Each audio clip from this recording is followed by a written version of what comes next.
नमस्कार दोस्तों, मैं हूं प्रणय उपाध्याय और आज हम आपको बताएंगे कि 18 और 19 मई को विश्व स्वास्थ्य सभा की बैठक में जो फैसले लिए उसके मायने क्या हैं।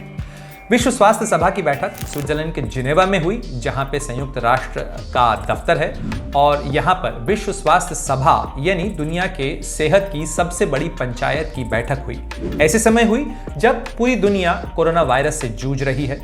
और कोरोना वायरस से जूझते मुल्कों ने एक महत्वपूर्ण प्रस्ताव पारित किया गया जिस पे 100 से ज्यादा देशों ने प्रस्ताव रखा था। वो इसके प्रस्तावक थे कि कोरोना वायरस कहां से आया, किस तरीके से ये आगे बढ़ा, इस संक्रमण की पूरी जांच होनी चाहिए। ये बहुत महत्वपूर्ण मामला है। ये मामला है दरअसल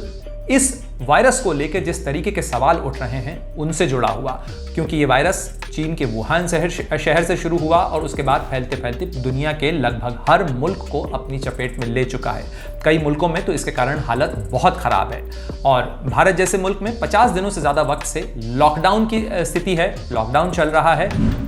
भारत में भी 1 लाख से ज़्यादा लोग इससे प्रभावित हो चुके हैं। एक्टिव पेशेंट्स हैं बहुत सारे लोग, हालांकि ठीक भी हो चुके हैं, लेकिन 3000 से ज़्यादा लोग जो हैं वो अकेले भारत में मारे गए हैं और पूरी दुनिया के अंदर 3 लाख से ज़्यादा लोगों ने इस कोरोना वायरस के कारण जान गंवाई है। तो बहरहाल इस स्थिति के बीच में जब विश्व स्वास्थ्य सभा की बैठक हुई तो उसके अंदर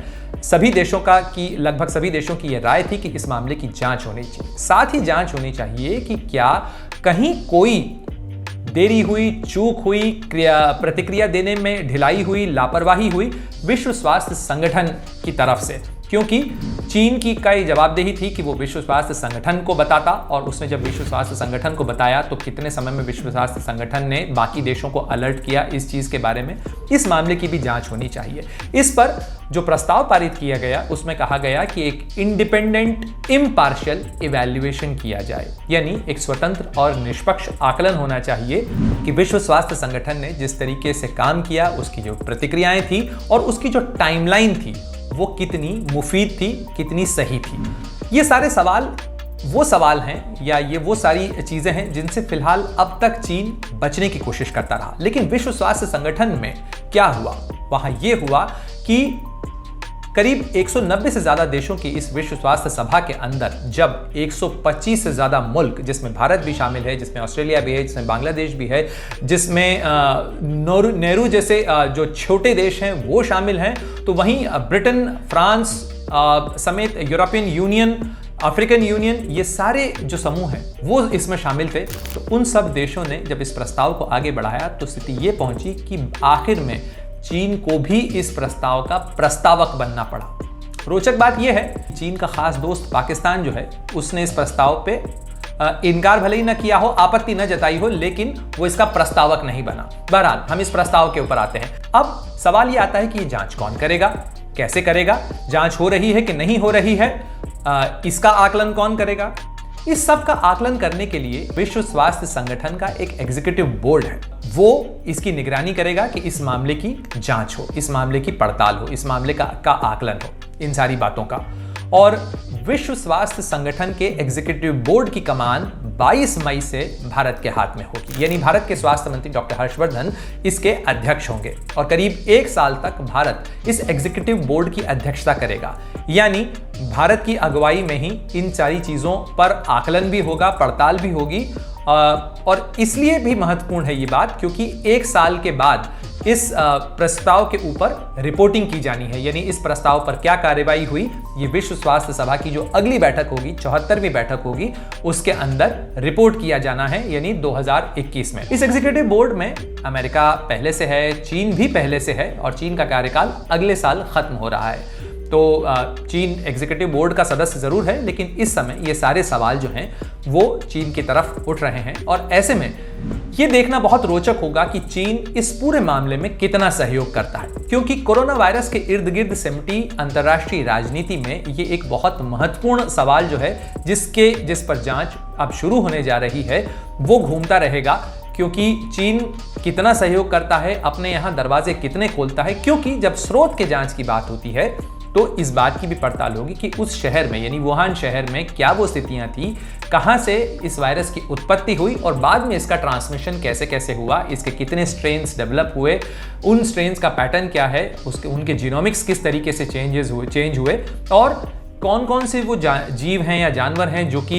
इसके वाहक थे या हुए, वो उनसे आया या किसी लेबोरेटरी से आया, ऐसे बहुत सारे सवाल उठते रहे हैं और इन सवालों को चीन नकारता रहा, चीन इससे इनकार करता रहा। बहुत सारे लोग इस चीज़ को कंटेस्ट करते रहे कि ये मैनमेड वायरस नहीं है, ये किसी लेबोरेटरी में नहीं बनाया गया, लेकिन अभी भी सवाल अनसुलझे हैं, सवाल अनुत्तरित हैं और इसीलिए आने वाले 22 मई को जब एग्जीक्यूटिव बोर्ड की पहली बैठक तय होगी तो उसके साथ ही ये तय होगा कि आखिर इस जांच को लेकर एग्जीक्यूटिव बोर्ड किस तरीके से आगे बढ़ना चाहता है, WHO को लेकर जो भी जांच होगी वो किस तरीके से होगी, उसका स्वरूप क्या होगा, उसकी अगुवाई कौन करेगा। ये वो सारे सवाल हैं जो भारत की अध्यक्षता में 22 मई को होने वाली एग्जीक्यूटिव बोर्ड की बैठक के साथ तय होंगे, इनकी रूपरेखा बनेगी और साथ में अगले 1 साल तक इन सारे मामलों के ऊपर राजनीति भी आगे बढ़ेगी और साथ ही जांच भी आगे बढ़ेगी, क्योंकि अंतर्राष्ट्रीय राजनीति में बहुत सारी चीजें ये जांच जो है वो भी तय करेगी। इसमें चीन कितना सहयोग कर रहा है इससे भी बहुत सारी चीजें तय होनी है, क्योंकि चीन अपनी छवि जैसी बनाने की कोशिश कर रहा है। विश्व स्वास्थ्य सभा की बैठक को संबोधित करते हुए चीन के राष्ट्रपति शी जिनपिंग ने जिस तरीके से अपनी एक इमेज बनाने की कोशिश की, चीन की एक छवि बनाने की कोशिश की कि चीन सबकी मदद करना चाहता है, अंतर्राष्ट्रीय बिरादरी के साथ रहना चाहता है, वायरस किसी मुल्क की या किसी जाति की, किसी धर्म की सीमाओं को नहीं जानता, वायरस सबको इफेक्ट करता है और इसलिए चीन न केवल इस पे सहयोग करना चाहता है बल्कि वो दवा भी बनाने में जुटा हुआ है और अगर दवा बनती है तो वो दुनिया के साथ साझा करेगा। ये सारी बातें चीन के राष्ट्रपति शी जिनपिंग ने विश्व स्वास्थ्य सभा की बैठक को संबोधित करते हुए की। बहरहाल इस बैठक के ऊपर हम सब की नजरें होंगी, क्योंकि 22 मई की बैठक बहुत महत्वपूर्ण है और इसलिए भी महत्वपूर्ण है क्योंकि इसकी अध्यक्षता जो है वो भारत संभालने जा रहा है। अगले 1 साल तक विश्व स्वास्थ्य संगठन जिसके कामकाज को लेकर बहुत सारे सवाल कोरोना वायरस संकट के दौरान उठे,